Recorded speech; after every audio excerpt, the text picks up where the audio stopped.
Hello my dear student, welcome back to my YouTube channel mathematics आसान है bye Mahendra sir. तो आज का टॉपिक है लीनियर प्रोग्रामिंग प्रॉब्लम। जैसे कि आपको मालूम है, इसके पहले के वीडियो लेक्चर में मैंने linear programming problem chapter start किया था और हमने एक्सरसाइज 6.1 क्वेश्चन नंबर 1 से लेकर के क्वेश्चन नंबर 4 तक कंप्लीट कर लिया था। तो आज मैं क्वेश्चन नंबर 5 से लेकर क्वेश्चन नंबर 9 तक कंप्लीट करूंगा, सो दैट आपका एक्सरसाइज 6.1 आज कंप्लीट हो जाएगा। देन नेक्स्ट वीडियो लेक्चर से हम एक्सरसाइज 6.2 स्टार्ट कर देंगे। सो बहुत ही इंपॉर्टेंट वीडियो लेक्चर है, वीडियो पर एंड तक बने रहना। और अगर वीडियो अच्छा लगेगा लाइक कर देना, चैनल को सब्सक्राइब नहीं किया तो सब्सक्राइब करके बेल आइकन जरूर प्रेस कर देना। तो चलो स्टार्ट करता हूँ मैं। क्वेश्चन में फायदे को आपको दिया है, a company manufactures 2 types of electronic product. ठीक है, एक बल्ब है एंड सेकेंड है tubes. These two electronic components are processed through two machine M1 and machine M2। और आपको यहाँ पर दिया है availability in hours, that means machine M1 and M2 का अवेलेबिलिटी आपको दिया हुआ है।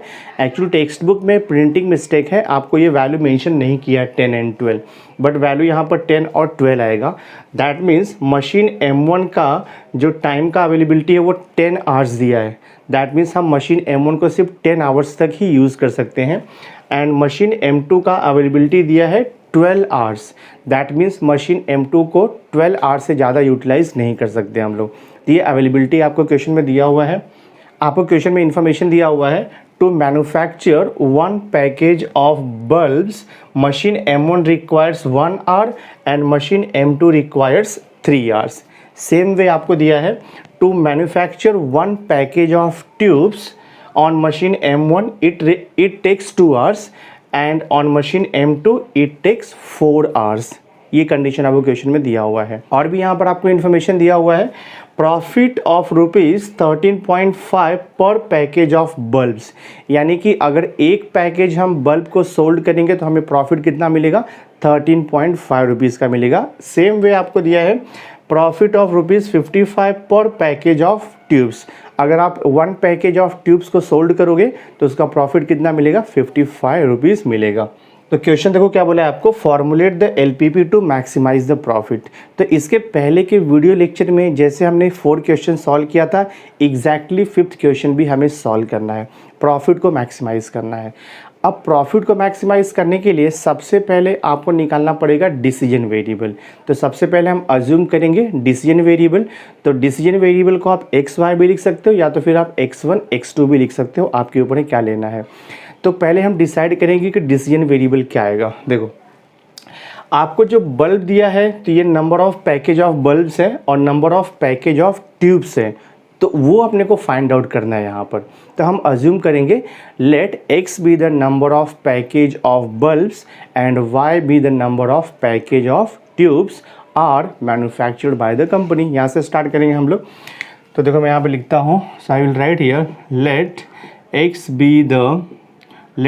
B the number of package, let x be the number of package of bulbs and y be the number of package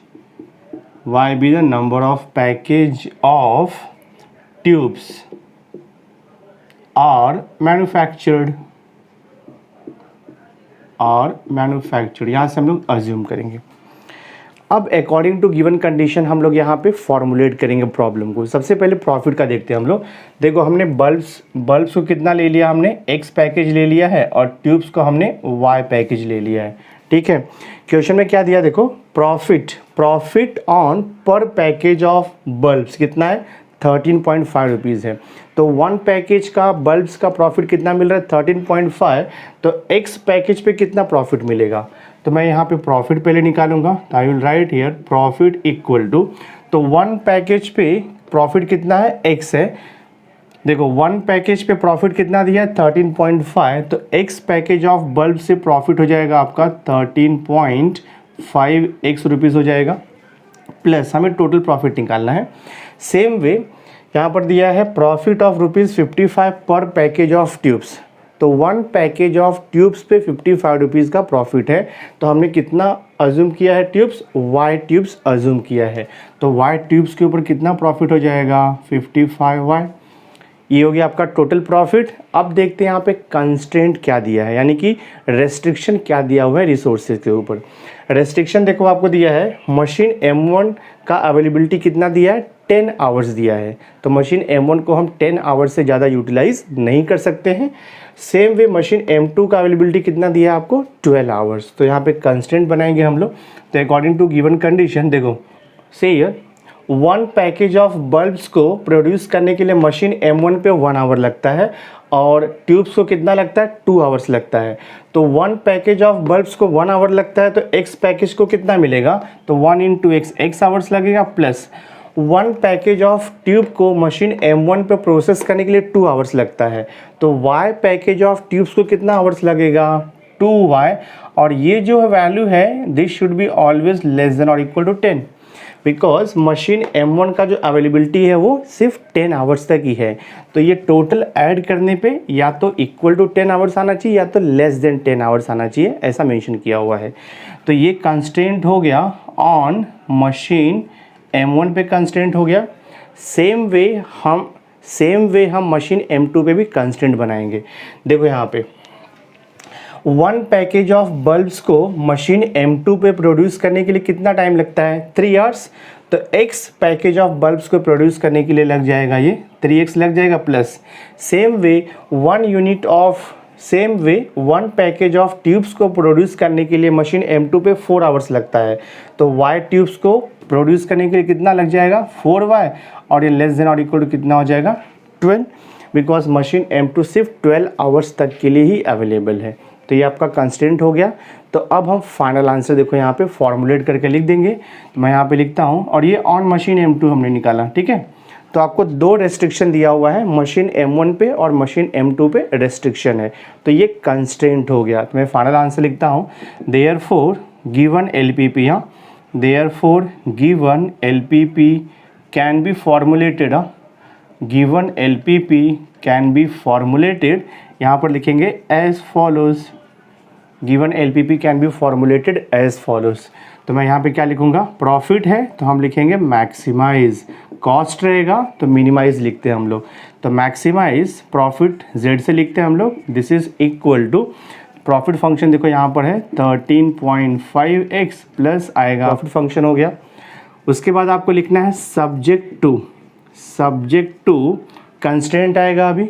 तो constraint देखो first है x plus 2y less than और equal to 10, ये machine M1 पे constraint हो गया। Second constraint है 3x plus 4y less than और इक्वल टू 12 हो गया, ये कंस्ट्रेंट हो गया। इसके बाद आपको लिखना है non negativity constraint. Non negativity constraint का मीनिंग होता है डिसीजन वेरिएबल का value, that means x and y। तो always remember decision variable x and y are the quantity, that means they are the number of package of bulbs and number of package of tubes है। So it can never be negative, it will be either 0 और more than 0। तो last हम यहाँ पर लिखते हैं x greater than और equal to 0 and y greater than और इक्वल टू 0। तो आपका सम देखो सॉल्व हो गया, ये फाइनल आंसर है। So this is called as the formulation of LPP, यानी कि आपको वर्ड प्रॉब्लम दिया रहेगा और इसको आपको LPP में फॉर्मुलेट करना है। तो आपका सम सॉल्व हो गया, बहुत ही सिंपल सा सम है ये। नाउ सी क्वेश्चन नंबर 6 देखो आपको दिया हुआ है। क्वेश्चन नंबर 6 में आपको दिया there are 2 types of fertiliser F1 and F2 and there are 2 types of raw materials A and B। तो fertiliser F1 and F2 are processed by using the raw material A and B। और यहाँ पे availability भी आपको दिया है, raw material A is available 40 unit, raw material B is available 70 unit. और देखो आपको वैल्यूज़ क्या दिया है, to manufacture 1 unit of fertiliser F1 raw material A is required 2 unit, to manufacture 1 unit of fertiliser F2 3 unit of raw material A is required. Same way, to manufacture 1 unit of F1 we require 1 unit of raw material B, and to manufacture 1 unit of fertilizer F2 we require 4 unit of raw material B। ये आपको दिया है question में। और एक यहाँ पे information आपको दिया हुआ है, profit per unit of fertiliser F1 is ₹500, profit per unit of fertiliser F2 is ₹750। तो क्वेश्चन है formulate the LPP to maximise the profit. So this question is exactly similar to the previous question जो हमने अभी solve किया हुआ है। बहुत ही सिंपल सा क्वेश्चन है। सबसे पहले आपको डिसाइड करना है कि डिसीजन वेरिएबल क्या आएगा। अब देखो यहाँ पर दो टाइप का फर्टिलाइज़र है, F1 F2, बट हमें उसका क्वांटिटी नहीं पता है कि F1 कितना यूनिट है और F2 कितना यूनिट है। तो जो अननोन रहता है that is called as the decision variable. तो हम यहाँ पर डिसीजन वेरिएबल को x और y भी ले सकते हैं, या तो फिर आप x1 और x2 भी ले सकते हो, कोई इशू नहीं है। तो मैं देखो यहाँ पे अज्यूम करता हूँ, तो यहाँ पे लिखता हूँ, I will right let x be the number of unit, let x be the number of unit of F1 and y be the number of unit of F2 are produced। ये हमने assume कर लिया, ठीक है। तो हमने fertiliser F1 को ले लिया, x यूनिट सपोज ये मैन्युफैक्चर हो रहा है, और फर्टिलाइज़र F2 सपोज आपका y यूनिट मैन्युफैक्चर हो रहा है। तो सबसे पहले हम यहाँ पे प्रॉफिट निकाल लेते हैं। सो मैं देखो यहाँ पे लिखता हूँ टोटल प्रॉफिट, हाँ, आई will write here total profit, या सिंपली अगर आपने प्रॉफिट लिखा तो भी कुछ इशू नहीं है, टोटल प्रॉफिट। हम लोग यहाँ पे प्रॉफिट निकालेंगे। देखो profit per unit of F1 is 500, यानी कि 1 यूनिट ऑफ F1 का प्रॉफिट 500 है, तो x यूनिट ऑफ F1 का प्रॉफिट कितना हो जाएगा 500 इंटू एक्स। तो हमने यहाँ पे लिख दिया 500 into x is the total profit of F1। Same way profit per unit of F2 आपको दिया है ₹750, तो 1 यूनिट का प्रॉफिट कितना है F2 का 750 रुपीज़ है, तो y यूनिट का कितना हो जाएगा 750 इंटू वाई।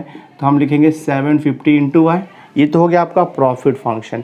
अब देखते हैं यहाँ पे कंस्ट्रेंट, यानी कि जो कंडीशन है, लिमिटेशन आपको क्या दिया है क्वेश्चन में।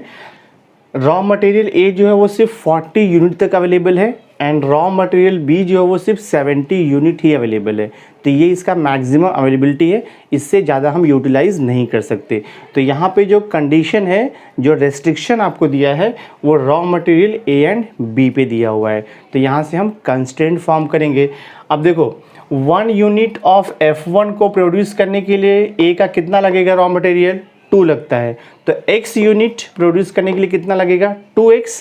तो मैं यहाँ पे देखो कंस्टेंट लिखता हूँ 2x plus 1 unit of F2 produce करने के लिए हमें 3 यूनिट ऑफ A लगेगा, तो y unit of F2 produce करने के लिए कितना लगेगा अपने को 3y यूनिट ऑफ A लगेगा, and this quantity should be less than और equal to 40, because maximum 40 unit तक ही अवेलेबल है रॉ मटेरियल, उससे ज़्यादा अवेलेबल नहीं है। तो ये जो कंडीशन बना किसके ऊपर बना, ऑन रॉ मटेरियल ए के ऊपर कंडीशन बन गया ये।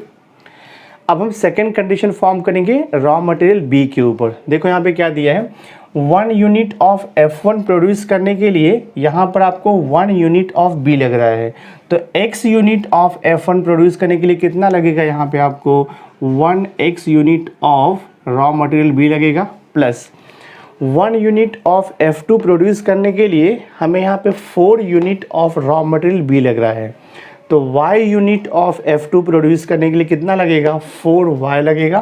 तो ये हो जाएगा 4y यूनिट, और ये होगा लेस देन और equal to 70।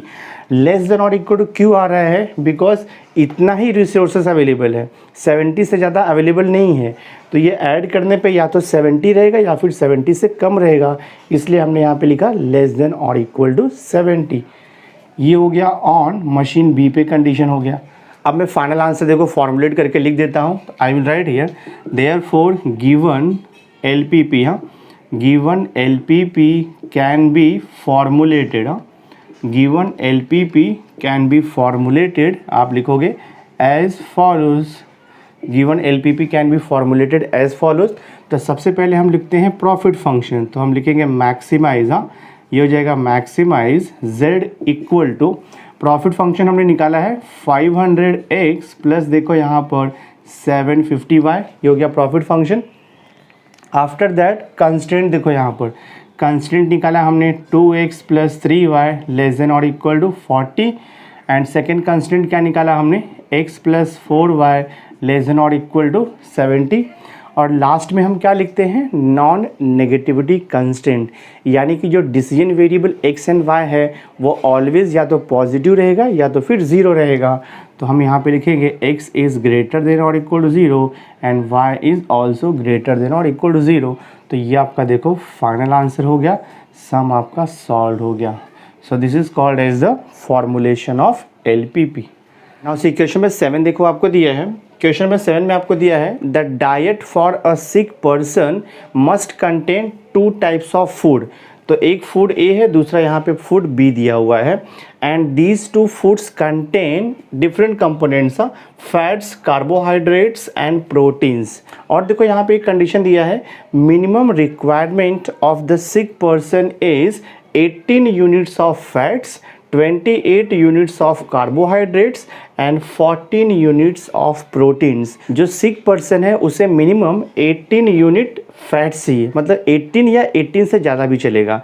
Same way minimum उसे 28 यूनिट क्या चाहिए, कार्बोहाइड्रेट, मतलब 28 यूनिट चाहिए और 28 से ज़्यादा रहेगा तो और बेटर है। सेम वे प्रोटीन्स कितना चाहिए उसे, मिनिमम 14 यूनिट या 14 यूनिट से ज़्यादा, उससे कम नहीं ले सकते हम लोग। तो यहाँ पर जो लास्ट कॉलम वो इंपॉर्टेंट है, यहाँ पर आपको दिया है मिनिमम रिक्वायरमेंट। अब देखो यहाँ पे और क्या दिया है, 1 unit of food A contains 4 unit of fats and 14 units of carbohydrates and 8 units of protein. Same way 1 unit of food B contains 6 units of fats, 12 units of carbohydrates and 8 units of proteins। ऐसा condition दिया है। और आपको यहाँ पे कुछ information दिया हुआ है, प्राइस ऑफ द फूड ए, यानी कि जो कॉस्ट है फूड ए का वो आपको दिया है ₹4.5 per unit and price of food B आपको दिया है ₹3.5 पर यूनिट। तो यहाँ पे क्वेश्चन है formulate the linear programming problem to minimise the cost. इसके पहले का जो क्वेश्चन हमने किया था वहाँ पर था मैक्सिमाइज द प्रॉफिट, यहाँ पर है मिनिमाइज द कॉस्ट। ठीक है, तो हम लोग स्टार्ट करते हैं। तो सबसे पहले आपको आइडेंटिफाई करना होता है डिसीजन वेरिएबल। अब देखो यहाँ पे 2 टाइप का आपको फूड दिया है, food A and food B, but food A का क्वांटिटी कितना है और फूड बी का क्वांटिटी कितना है वो हमें नहीं पता है। तो हम यहाँ पर डिसीजन वेरिएबल को अज्यूम करेंगे number of unit of food A and number of unit of food B. That means जो अननोन क्वांटिटी होता है जिसे हमें फाइंड आउट करना होता है that is called as the decision variable. तो आप डिसीजन वेरिएबल को एक्स वाई से भी लिख सकते हो, x1 x2 से भी लिख सकते हो। तो मैं देखो यहाँ पे लिखता हूँ सॉल्यूशन सी। तो हम लोग यहाँ पर लिखेंगे late x be the number of unit, let x be the number of unit of food A and यहाँ पर लिखेंगे y be the number of unit of food B is required for a sick person is required। तो हमने यहाँ पे assume कर लिया let x be the number of unit of food A and y be the number of unit of food B required for a sick person's diet. तो आपका जो food A हमने कितना अज्यूम कर लिया x यूनिट और food B को हमने अज्यूम कर लिया y यूनिट। अब मैं सबसे पहले यहाँ पे फाइंड आउट करता हूँ टोटल कॉस्ट। तो देखो मैं यहाँ पे निकालता हूँ टोटल कॉस्ट। तो total cost of food A and B देखते कितना आता है। क्वेश्चन में आपको मेंशन किया है cost per unit of food ए कितना दिया है ₹4.5। तो हमने कितना अज्यूम किया है x यूनिट। तो 1 यूनिट का कॉस्ट है ₹4.5, तो x यूनिट का कॉस्ट कितना हो जाएगा 4.5x हो जाएगा प्लस। सेम वे यहाँ पर आपको दिया है cost per unit of food B is ₹3.5 और हमने यहाँ पे फूड बी कितना लिया है y यूनिट लिया हुआ है। तो 1 यूनिट का कॉस्ट है ₹3.5, तो y यूनिट का कॉस्ट हो जाएगा 3.5 इंटू x हो जाएगा। तो ये आपका देखो टोटल कॉस्ट हो गया। अब देखो हम यहाँ पे कंस्ट्रेंट लिखेंगे। कंस्ट्रेंट का मीनिंग होता है लिमिटेशन या कि जो रिसोर्सेज के ऊपर जो कंडीशन दिया है वो लिखेंगे हम लोग। देखो आपको फैट के ऊपर कंडीशन दिया है कि मिनिमम रिक्वायरमेंट ऑफ फैट कितना होना चाहिए 18 यूनिट। देन आपको दिया है कार्बोहाइड्रेट का मिनिमम रिक्वायरमेंट 28 यूनिट है एंड प्रोटीन्स का मिनिमम रिक्वायरमेंट जो है यहाँ पे 14 यूनिट दिया है। यहाँ पे टोटल 3 कंस्टेंट आएगा। एक कंस्टेंट आएगा आपका फैट के ऊपर, दूसरा कंस्टेंट आएगा कार्बोहाइड्रेट के ऊपर और थर्ड कंस्टेंट आएगा यहाँ पर प्रोटीन्स के ऊपर। तो 3 कंस्टेंट आएगा। तो 1 बाय 1 देखो लिखता हूँ मैं। तो पहले मैं फैट का कंस्टेंट लिख देता हूँ। 1 यूनिट ऑफ फूड ए के लिए कितना चाहिए हमें? 4 यूनिट ऑफ फैट चाहिए। तो x यूनिट ऑफ फूड ए के लिए कितना लगेगा फैट आपको यहाँ पर? 4x लगेगा प्लस सेम वे यहाँ पर आपको लग जाएगा 6y and this will B greater than और इक्वल टू 18। तो 4x plus 6y greater than और इक्वल टू 18, ये हो गया आपका फर्स्ट कंस्टेंट ऑन फैट। तो हमने ये फैट के ऊपर कंस्टेंट निकाल दिया है, ठीक है। अब सेकेंड कंस्टेंट आपका बनेगा कार्बोहाइड्रेट्स के ऊपर। देखो यहाँ पे क्या लिखा है? 1 unit of food A contains 14 units of carbohydrates. So therefore x unit of food A contain how much unit of carbohydrates? तो ये हो जाएगा आपका 14x plus 1 unit of food B contains 12 units of carbohydrates. So therefore y unit of food B contains 12y unit of carbohydrates। और यहाँ पर देखो क्या दिया है? कार्बोहाइड्रेट्स का मिनिमम रिक्वायरमेंट 28 है। दैट मीन्स कम से कम 28 मिलना चाहिए। इसका मीनिंग क्या हो गया कि 28 मिलेगा तो भी चलेगा और 28 से ज़्यादा भी चलेगा। तो यहाँ पर आएगा आपका ग्रेटर देन और इक्वल टू 28 हो गया। So this is the constraint on carbohydrate, ठीक है। ये कार्बोहाइड्रेट के ऊपर कंस्ट्रेंट हो गया। नेक्स्ट कंस्ट्रेंट आपका बनेगा देखो प्रोटीन्स के ऊपर। अब कंडीशन क्या दिया देखो? Per unit of food A contains 8 unit of proteins. So therefore x unit of food A will contain 8x unit of protein हो जाएगा। प्लस देखो per unit of food B contains 8 units of proteins. Therefore y unit of food B contains 8y unit of proteins। और यहाँ पे condition देखो क्या दिया proteins के ऊपर है? Minimum requirement of protein is 14 unit. That means जो सिक पर्सन का डाइट है एटलीस्ट उसे 14 तो मिलना ही चाहिए, एटलीस्ट उसे 14 यूनिट प्रोटीन मिलना चाहिए। दैट मीन्स आइदर 14 और मोर देन 14। तो मोर देन 14 है तो ग्रेटर देन और इक्वल टू आएगा यहाँ पर 14। तो ये आपका कंस्ट्रेंट बन गया है प्रोटीन्स के ऊपर, ठीक है। So this is the constraint on proteins. अब देखो हम फाइनल आंसर लिख देते हैं फॉर्मुलेट करके प्रॉब्लम को। तो मैं यहाँ पे लिखूंगा देयरफॉर गिवन प्रॉब्लम, हम लिखेंगे given problem can be formulated, given problem can be formulated in LPP as follows. Given problem can be formulated in LPP as follows. तो सबसे पहले हम लिखते हैं ऑब्जेक्टिव फंक्शन। अब ऑब्जेक्टिव फंक्शन आपका मिनिमाइज भी हो सकता है, मैक्सिमाइज भी हो सकता है। प्रॉफिट रहेगा तो मैक्सिमाइज, कॉस्ट रहेगा तो मिनिमाइज। तो यहाँ पे आपको दिया है टोटल कॉस्ट, तो हम लोग मिनिमाइज लिखेंगे। तो I will write here minimise. हम लिखेंगे यहाँ पर मिनिमाइज z इक्वल टू कितना टोटल कॉस्ट देखो आपका 4.5x प्लस 3.5 y रहेगा। मैंने यहाँ पर थोड़ा मिस्टेक किया, ये y रहेगा। ये हो गया आपका टोटल कॉस्ट हो गया। सब्जेक्ट टू हम लोग यहाँ पर लिखते हैं सब्जेक्ट टू कंस्टेंट लिखेंगे। तो फर्स्ट कंस्टेंट आपका फैट के ऊपर है 4x plus 6y greater than और इक्वल टू 18। सेकेंड कंस्टेंट आपका कार्बोहाइड्रेट्स पे दिया हुआ है, तो this is 14x plus 12y greater than और equal to 28। And third constant आपका प्रोटीन्स पे दिया है, so this is 8x plus 8y greater than और इक्वल टू 14, ठीक है। ये हो गया।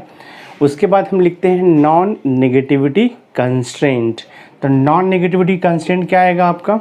अभी हमने x क्या लिया है? x हमने जो है क्वांटिटी अज्यूम किया है। x and y are the number of unit of food A and food B। तो x and y can never be negative. तो यहाँ पर हो जाएगा x ग्रेटर देन और equal to 0 and y greater than और इक्वल टू 0। तो देखो आपका सम यहाँ पर सॉल्व हो गया। So this is the formulation of given problem in LPP। तो ये आपका फाइनल आंसर है। नाउ इक्वेशन नंबर 8 देखो आपको दिया है, if the speed of a car is 60 kilometre per hour he has to spend ₹5 per kilometre on petrol. तो यहाँ पर आपको कार का स्पीड दिया है, तो अगर कार का स्पीड 60 किलोमीटर पर आवर रहेगा तो पेट्रोल पर कितना स्पेंड करना पड़ेगा, ₹5 पर किलोमीटर स्पेंड करना पड़ेगा। अब देखो यहाँ पे, if the speed of the car is increased to 90 kilometre per hour then he has to spend ₹8 per kilometre on petrol. तो पहले स्पीड कितना था, 60 किलोमीटर पर आवर का था, तो ₹5 पर किलोमीटर स्पेंड करना पड़ता था पेट्रोल पे। तो अगर कार का स्पीड बढ़ जाएगा तो ₹8 देखो यहाँ पर स्पेंड करना पड़ रहा है। क्वेश्चन में क्या दिया है, total amount to be spend is ₹600, यानी कि 600 से ज़्यादा वो स्पेंड नहीं कर सकता। तो total amount to be spend is ₹600 हो गया। क्वेश्चन क्या बोला है, he want to travel the maximum distance within 1 hour, that means within 1 hour के अंदर he want to travel the maximum distance। तो हमें यहाँ पे डिस्टेंस को मैक्सिमाइज करना है, ठीक है।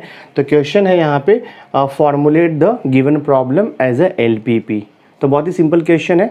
तो सबसे पहले हमें यहाँ पर डिसीजन वेरिएबल अज्यूम करना पड़ेगा।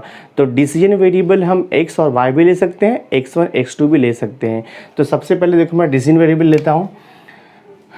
तो सबसे पहले हम डिसीजन वेरिएबल लेते हैं। सो देखो मैं यहाँ पर लिखता हूँ, I will write here, let x1 be the distance, let x1 be the distance travelled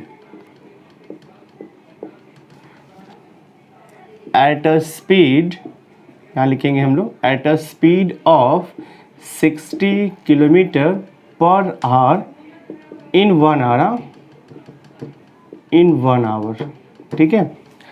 same way हम यहाँ पर कंसीडर करेंगे एंड लेट, यहाँ पर लिखेंगे हम लोग x2 be the distance, x2 be the distance travelled, x2 be the distance travelled at a speed, at a speed of कितना दिया है, 90 kilometre per hour in 1 hour, because 1 hour का ही बोल रहा है, डिस्टेंस ट्रेवल करना है उसको 1 आवर में ही बोल रहा है। स्पीड इक्वल टू होता है डिस्टेंस अपॉन टाइम, ये फॉर्मूला आपको पता ही है। देखो यहाँ पर ये फॉर्मूला होता है स्पीड इक्वल टू, देखो यहाँ पर डिस्टेंस अपॉन टाइम, ये फॉर्मूला होता है।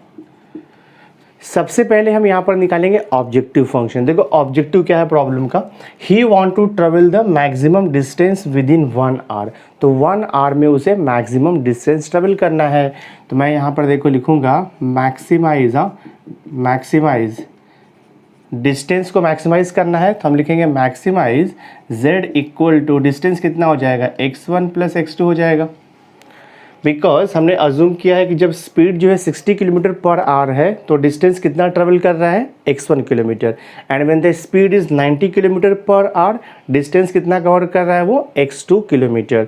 तो अपने को डिस्टेंस को मैक्सिमाइज करना है, तो x1 प्लस x2 आपका मैक्सिमाइजेशन ये फंक्शन हो गया, z equal x1 plus x2। देखो मैंने यहाँ फॉर्मूला लिखा है, स्पीड इक्वल टू होता है डिस्टेंस अपॉन टाइम। तो स्पीड पहले कितना दिया है, 60 का स्पीड है, तो डिस्टेंस कितना ट्रेवल कर रहा है वो x1, तो यहाँ पे टाइम ड्यूरेशन कितना मिलेगा देखते हैं हम लोग।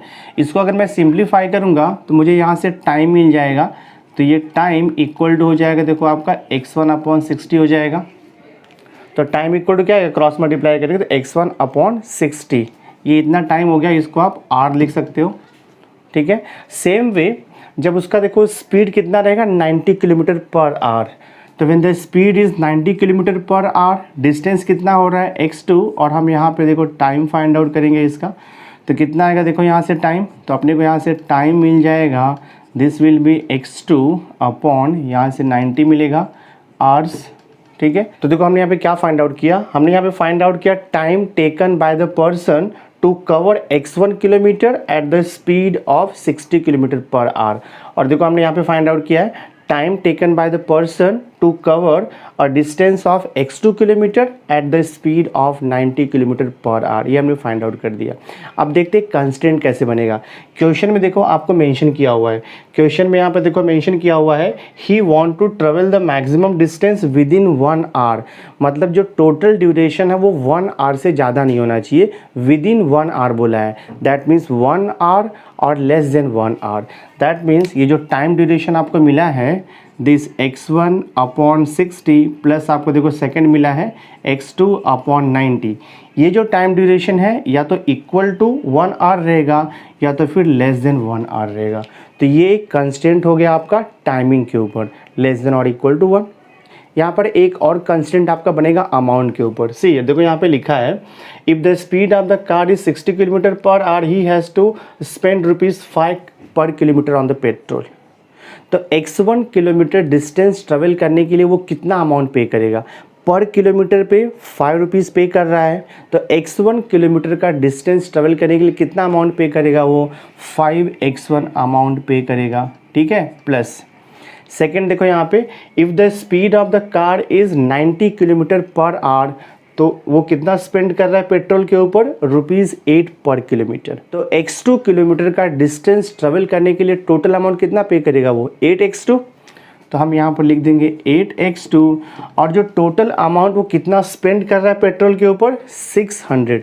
यानी कि जो टोटल अमाउंट आएगा this will be either equal to 600 या तो फिर लेस देन 600 आएगा, बिकॉज उसके पास टोटल 600 रुपीज़ है स्पेंड करने के लिए। तो ये हो जाएगा देखो आपका लेस देन और equal to 600।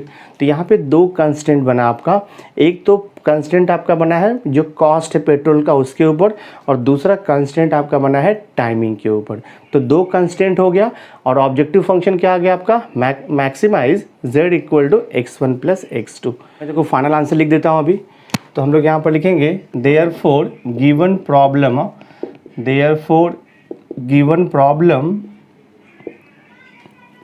Can be formulated therefore given problem can be formulated in LPP as follows। लिखोगे आप in LPP as follows।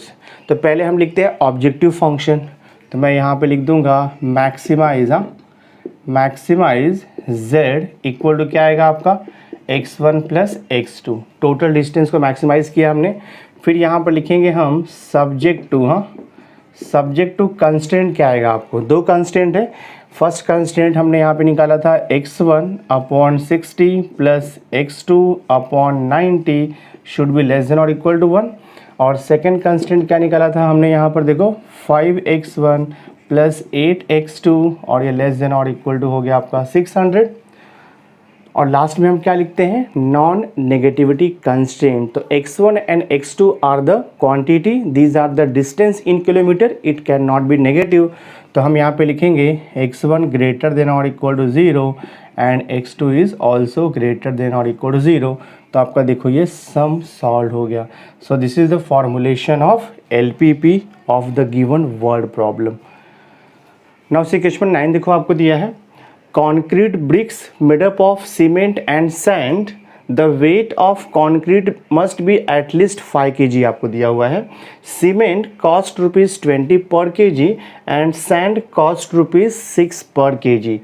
concrete brick contain minimum 4 kg of cement and not more than 2 kg of sand। तो question बोला है formulate the LPP to minimise the cost. बहुत ही simple सा question है। तो यहाँ पे जो कॉन्क्रीट ब्रिक्स है वो दो कंपोनेंट से बना हुआ है, एक तो यहाँ पर बोल रहा है आपको सीमेंट से और दूसरा है सैंड से। तो सीमेंट और सैंड कितना केजी है वो अपने को नहीं पता है, तो वो अपने को अज्यूम करना पड़ेगा। तो यहाँ पर डिसीजन वेरिएबल लेंगे हम लोग सैंड को और सीमेंट को। तो मैं देखो यहाँ पर लिखता हूँ, so I will write here let x1 kg of, मैं लिखता हूँ देखो यहाँ पे cement and x2 kg of sand are required. तो हमने यहाँ पे डिसीजन वेरिएबल अज्यूम किया, let x1 kg be cement and x2 kg be sand आपको दिया हुआ है। अब यहाँ पे क्वेश्चन में क्या बोला देखो आपको मिनिमाइज द कॉस्ट, और यहाँ पे आपको कॉस्ट का अमाउंट भी दिया है। सीमेंट कॉस्ट ₹20 पर kg एंड सैंड कॉस्ट ₹6 पर kg। मैं यहाँ पे कॉस्ट निकाल सकता हूँ, तो आई विल राइट हियर, देखो मैं यहाँ पे लिखता हूँ टोटल कॉस्ट। यहाँ पर देखो लिखा है सीमेंट का जो कॉस्ट है वो ₹20 पर kg है, और हमने सीमेंट कितना लिया है x1 kg।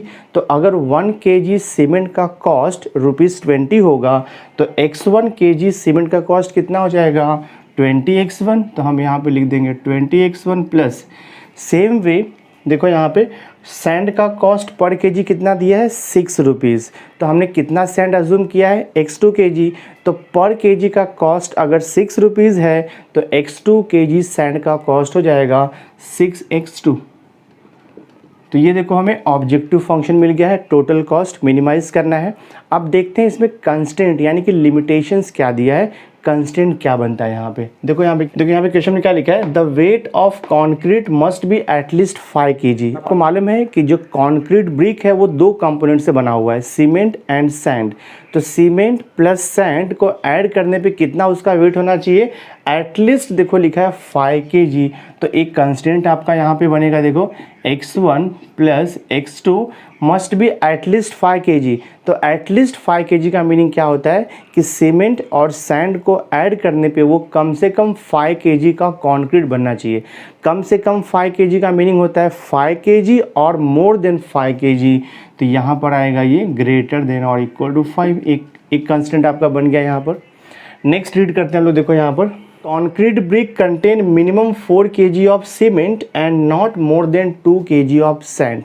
अब जो सेकेंड कंडीशन यहाँ पे दिया है देखो आपको, the concrete brick contain minimum 4 kg of cement. देखो नेक्स्ट कंडीशन आपको क्या दिया है यहाँ पे लिखा है concrete brick contain minimum 4 kg of cement. तो जो सीमेंट है वो मिनिमम 4 kg होना चाहिए, दैट मीन्स 4 kg भी चलेगा और 4 kg से ज़्यादा भी चलेगा।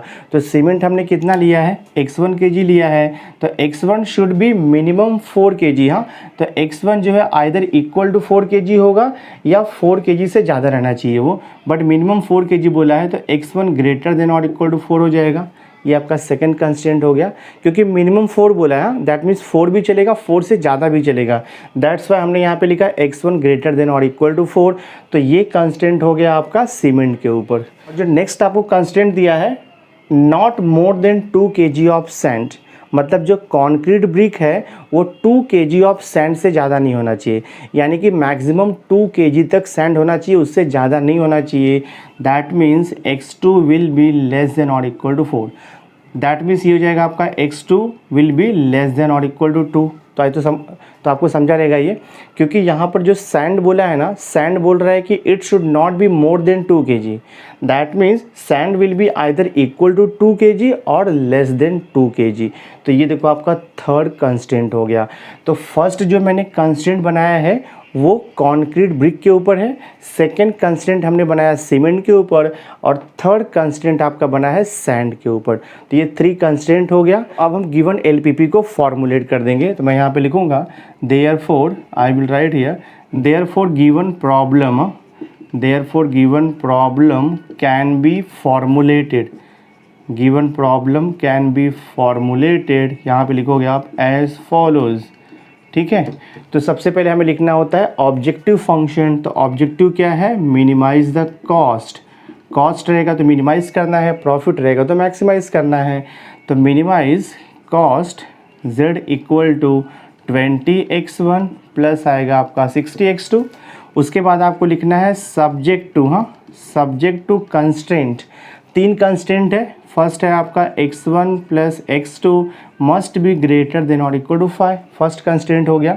सेकेंड कंस्टेंट है x1 must be greater than और इक्वल टू 4, और थर्ड कंस्टेंट है x2 must be less than और इक्वल टू 2। और हम लोग फाइनली यहाँ पर क्या लिखते हैं, x1 ग्रेटर देन और equal to 0, x2 greater than और इक्वल टू 0, इसे हम बोलते हैं नॉन नेगेटिविटी कंस्टेंट। तो ये देखो आपका फाइनल आंसर हो गया है, सम सॉल्व हो गया आपका। सो माय डियर स्टूडेंट, इस वीडियो लेक्चर में हमने एक्सरसाइज 6.1 लीनियर प्रोग्रामिंग का क्वेश्चन नंबर 5 से लेकर के क्वेश्चन नंबर 9 तक कंप्लीट कर दिया है। तो आपका एक्सरसाइज 6.1 कंप्लीट हो गया इस चैप्टर का। नेक्स्ट वीडियो लेक्चर में मैं एक्सरसाइज 6.2 स्टार्ट करूंगा, और एक्सरसाइज 6.2 स्टार्ट करने के लिए आपको लगेगा ग्राफिक। तो नेक्स्ट वीडियो लेक्चर में मैं एक्सरसाइज 6.2 स्टार्ट करूंगा, जहां पर स्टडी करेंगे हम solution of the linear programming problem bye using the graphical method. तो नेक्स्ट वीडियो लेक्चर बहुत इंपॉर्टेंट होने वाला है, उसे मिस मत करना, ज़रूर देखना। सो आई होप आज का ये वीडियो लेक्चर आपको अच्छा लगा होगा। अगर वीडियो पसंद आया होगा, अंडरस्टैंड हुआ रहेगा तो इसे लाइक ज़रूर कर देना, मैक्सिमम स्टूडेंट्स को शेयर कर देना, और अगर अभी तक आपने मेरे चैनल को सब्सक्राइब नहीं किया है तो सब्सक्राइब करके बेल आइकन ज़रूर प्रेस कर देना, सो दैट मैं जो भी लेटेस्ट वीडियो बनाऊंगा उसकी नोटिफिकेशन आपको टाइम टू टाइम मिलती रहेगी। So thanks for being with me. मिलते हैं नेक्स्ट लेक्चर में।